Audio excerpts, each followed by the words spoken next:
ছিল যে আমার পাশে, তার কথা মনে আসে,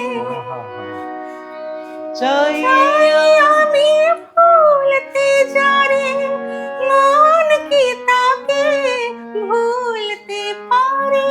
আমার সাথে আমার দুই প্রিয় শিল্পী, আমার অত্যন্ত প্রিয়, I am a fan of this lady Shriradha, আর আমার প্রিয় ভাই সৈকত। একটা ফিল্মে গান যে সিচুয়েশন ডিমান্ড করছে কিনা, তুমি একটা গান ঢুকিয়ে দিলে গান করতে হবে বলে, এই জিনিসটা আমার মনে হয় প্রপারলি হচ্ছে না এখন এখন না, বেশ কিছু বছর ধরে।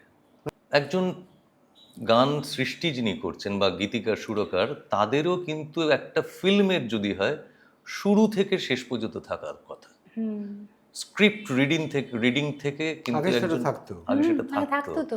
আমার যতই মনে হোক যে বেশ কিছু গান অবশ্যই আছে, কিন্তু যদি 100 আমি ধরি যে 100টা গান পপুলার যে ভালো লাগে, বা আমি কথার কথা বলছি, তার মধ্যে হয়তো দেখা যাবে দুটো গান যেটার মধ্যে কোনো অভিনয় নেই, নেই বলতে লিপসিং নেই। কারণ আমার যত বাংলা ছবিতে গাইবার কথা ছিল সেই অনুপাতে তো আমি গান করিনি, এবং সেটা আমাকে বহুভাবে শুনিয়েছেন, তুমি আন্ডার এস্টিমেটেড, তোমাকে অনেক লোকে এক্সপ্লয়েট করতে চাইতে পারতো, পারেনি। আমি এগুলো একটার উত্তর আছে, আমি তাকে বলেছি তার আমাকে প্রয়োজন নেই।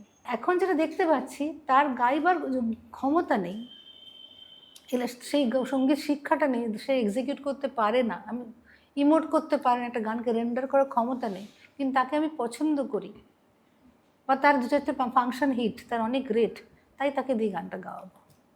लबों से चूम लो, आँखों से थाम लो मुझको, तुम ही